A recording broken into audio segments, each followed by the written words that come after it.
보통 사람들은 이상적인 것을 이렇게 중요하게 보죠. 뭐 저를 포함해서 그렇습니다. 이상적인 모습, 꼭 우리는 꼭 그렇게 할 수는 없지만은 그래도 이런 쪽으로 가야 되지 않느냐, 그런 마음을 갖는 거, 그게 다 이제 사람들의 공통적인 마음입니다. 또 저는 이제 어려서부터 기독교적인 배경에서 평생을 살다 보니까 뭐 공자나 뭐 맹자가 말한 그런 성선설, 뭐 이런 모든 존재를 근본적으로 긍정적으로 이제 보는 경향이 있습니다. 물론 그렇게 살아왔고 또 앞으로도 이제 그렇게 이제 살 것입니다. 근데 그런 이상적인 그 생각 중에서 이제 가장 소중한 말이 있어요. 교화라는 말입니다. 교화. 이건 종교적인 말이 아니고 그냥 일상적인 철학적인 의미를 가지고 있어요. 교화는 뭐냐면 부족한 존재지만 잘 가르치고 이끌면 누구나 더 나은 사람이 될 수 있다. 이거를 우리가 교화라고 부르죠. 그래서 그 우리 오드리 헵번이 나왔던 영화에 보면 이렇게 누군가가 교수님인가 어떤 누군가가 이제 그 잘 모르는 사람이 이렇게 잘 이렇게 에티켓이 있는 예의범절이 있는 고상한 사람으로 바꾸는 그런 모습 나오죠. 그런 거는 이제 외면적인 교화고, 우리가 보통 얘기하는 교화는 이제 정말 내면적으로 이렇게 사람이 변하는 거, 이런 걸 얘기하죠. 저는 이제 젊은 나이부터 목회자로 일을 해서 그런 얘기, 교화가 되는 얘기를 참 좋아했습니다. 그래서 이제 뭐 부족하지만 함께 좋은 이야기들을 서로 이렇게 나누고 주고받으면서 또 이제 신앙적으로 기도도 해주고, 그러면서 이제 더 좋은 모습으로 변하는 사람들 많이 봤습니다. 그래서 저도 지금도 그렇습니다. 교화라는 걸 이제 아주 가장 귀한 거라 생각을 하고, 또 누구든지 교화시킬 수 있다 이렇게 생각을 많이 해요. 그런데요, 이제 냉정하게 보면 교화가 이렇게 되는 경우도 있고 교화가 안 되는 경우도 있어요. 솔직히 말해 저도 이제 이렇게 목회하면서 교화가 안 되는 경우도 조금 겪어본 것 같습니다. 그리고 또 저의 일상에서도 그런 것들을 겪어봤어요. 그래서 교화가 안 되는 그런 경우를 직접 겪게 되니까 그 결과가 아주 굉장히 참혹할 정도로 처참합니다. 물론 사람은 누구든지 변화될 수 있고 귀한 모습으로 교화될 수 있다는 그 우리의 신념은 버리지 말아야 돼요. 근데 이제 우리가 세상을 이렇게 많이 살다 보면, 삶의 경험이 쌓이다 보면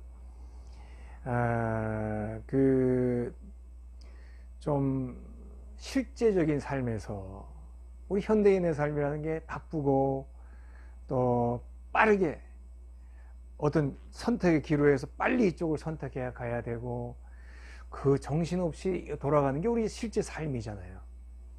그래서 그런 빠듯하고 바쁘게 돌아가는 삶의 나날의 일정 속에서 정말 이렇게 교화라는 말, 이런 거를 이상적인 말만 늘 붙잡고 있을 여유가 있을까, 그런 생각을 해봅니다. 그래서 실제적으로 우리가 실질적으로 생각할 수 있는 그런 마음도 가지고 있어야 된다는 거죠. 막연하게 이상적이고 교화만 생각하지 말고. 그래서 오늘 같은 상황에서 우리가 생각할 수 있는 말 중에 하나가 순자의 말이 아닐까, 그렇게 생각을 해봅니다.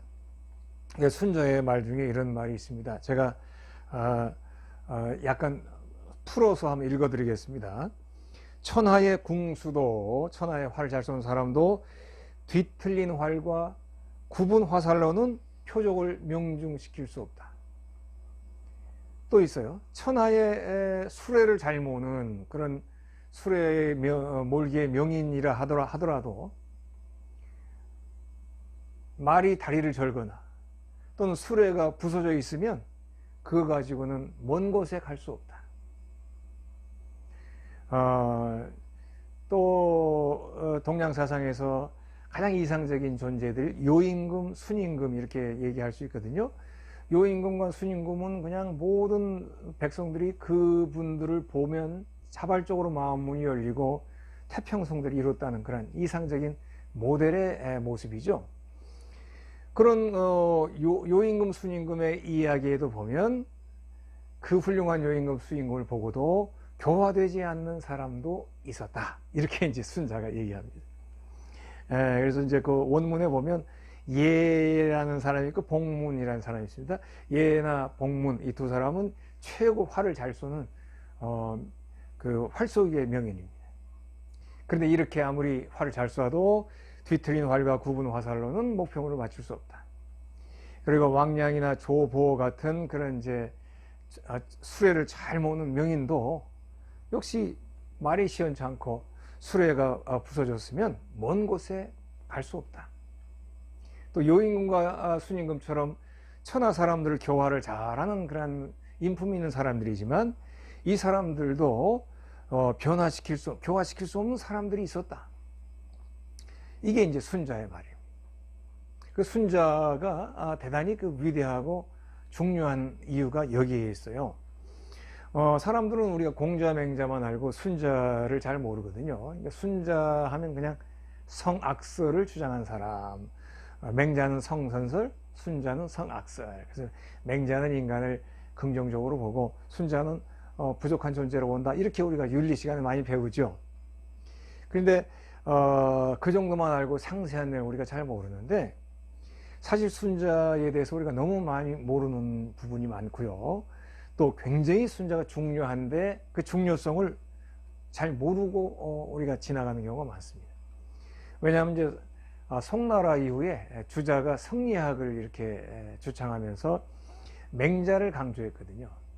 그러면서 순자는 책조차도 그냥 이렇게 있는지도 모르고 잊혀져 가는 그런 존재가 돼버렸죠, 오랫동안.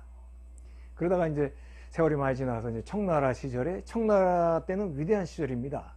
모든 숨겨있는 그런 고전을 다 찾아내서 정비하던 시대거든요.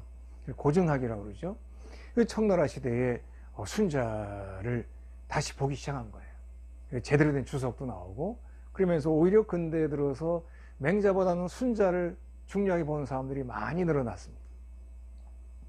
그 뭐냐면 순자야말로 우리가 처음에 얘기했던 그 이상과 또 이상적인 성선설이라든지 모든 인간은 교화될 수 있다, 이런 이상과 실제 일을 집행하고 업무를 집행하고 현실을 직시해야 되고, 또 현실에서 이 길로 갈 것이냐 저리로 갈 것이냐 기로에서 결정해야 될 때, 바로 그런 때 순자가 우리에게 좋은 그런 방향을 제시해 줍니다. 그래서 우리가 현실에서, 상황에서 가장 최선의 선택을 할 수 있도록 일깨워 줬던 사람이 바로 순자예요. 그래서 뭐 요즘으로 보면 공리주의라든지 실용적인, 미국의 프라그마티즘이라든지 실용주의, 이런 거의 원조가 순자가 아닌가, 그렇게 제가 생각을 해봅니다. 우리가 그냥 뭐 서로 사람을 믿어라, 사람을 무조건 내 몸처럼 사랑하라, 사람은 누구나 선하다, 이런 말하기는 쉽습니다. 그런 말 저는 늘 좋아합니다. 그러나 현실은 또 다른 부분이 있다는 걸 우리 항상 깨달아야 되죠. 방 안에서 우리가 강의실에서 근본적인 정신, 사랑을 얘기하고 신뢰를 얘기하고 인간은 선하다는 걸 얘기할 때는 또 그 말이 중요합니다. 그러나 실제 삶의 현장, 또 내가 삶에서 중요한 선택을 할 때는 이런 말보다는 정말 진짜로 지혜가 필요하거든요. 우리가 비즈니스를 한다 그러면 어떤 지속적으로 이 어떤 항목이 성과를 내지 못해요. 아니면 분석에, 전문가적인 분석을 해보면 지금은 조금 손해를 보더라도 조금 전망, 앞으로 조금 더 이렇게 견뎌내면 분명히 잘 될 것이다, 이런 전망이 보인다든지 뭐 이런 거라면 우리가 몰라도, 지금도 비전이 없고 성과가 없고 앞으로도 비전이 없다, 제외해야 되죠. 인간관계도 마찬가지입니다. 누구든지 내가 잘 이끌어서 잘 가르쳐서 그걸 변화시킬 수 있다, 이런 생각은 반드시 가져야만 하지만 그것은 원론입니다. 내 삶의 자리, 나의 중요한 생애 기로의 자리에서는 다른 생각, 시대에 맞는 상황에 맞는 생각을 가질 수 있어야 되죠. 우리 삶의 자리는 공부방이 아닙니다. 강의실이 아니죠. 거실 분위기가 아니에요. 우리 삶의 자리는 바쁘고 정신 차려야 되고 빨리 결정해야 되는 자리예요. 이런 자리에서는 순자의 가르침을 우리가 아주 중요하게 생각을 해야 되는 것입니다. 자녀 교육도 마찬가지예요. 내가 기르는 자녀를 포기하면 안 되죠. 그렇지만 자녀의 자질에 대한 판단은 일찌감치 부모가 가지고 있어야 돼요.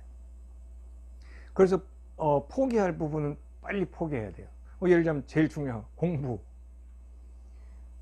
이거 어려서부터 그냥 마구잡이를 시켜서는 안 되죠. 공부가 이 아이에게 맞는 것 같으면 이 아이가 계속 공부할 수 있도록 이렇게 우리가 또 노력을 해야 되겠지만, 전혀 아니라면 다른 쪽을 자꾸 찾아야 됩니다.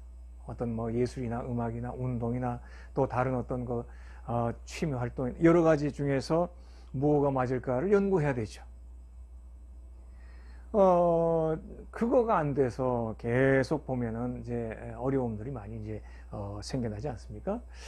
순자는 1차적으로는 교화라고 하는 걸 굉장히 중요하게 봤어요. 그래서 성악설을 얘기했지만 성악설도 결국 교화를 강조하려고 만든 거거든요. 사람이 부족하더라도 잘 가르치면 변화될 수 있다. 근데 순자는 이런 변화는 주로 이제 제도나 사회 관습이나 이런 것 경영을 통해서 바꿀 수 있는 부분을 얘기한 것이지, 뭐 사람의 내면 이런 것까지는 이제 얘기하지 못했죠. 어쨌든 간에 우리가 실무를 집행하는 과정이나 삶을 꾸려나가는 과정을 우리가 얘기할 때 순자가 반드시 강조했던 거, 교화가 안 되는 케이스 분명히 인식하라, 그렇게 얘기를 해줬어요. 그래서 우리가 실제 삶의 자리에서 내가 선택을 해야 될 자리에서는 순자의 이야기를 깊이 명심해야 됩니다. 최고의 궁수를 하더라도 활이 휘었고 화살이 굽었으면 목표물을 맞출 수가 없고, 아무리 수레를 잘 몰아도 말이 약하고 수레가 고장났으면 할 수 없어. 요임금 순임금도 모든 사람을 다 교화시키지 못했어. 실제 삶에서 우리 이런 판단이 있어야 돼요. 어느 정도 있어야 돼요. 예를 들자면 펑크를 자주 내는 사람, 소중한 약속을 여러 번 어겼던 사람, 계속 우직하게 밀어주고 이번에도 믿어주고 계속 그 사람과 약속을 다시 만들어서 믿어서는 안 돼요. 우리가 겉보기에는 기회를 많이 주는 것 같아요. 정말 휴머니즘이 보이는 것 같고 통이 크고 넓은 것 같아요. 그러나 그 결과는 비참하게 다가올 수 있다는 거 우리가 명심해야 됩니다.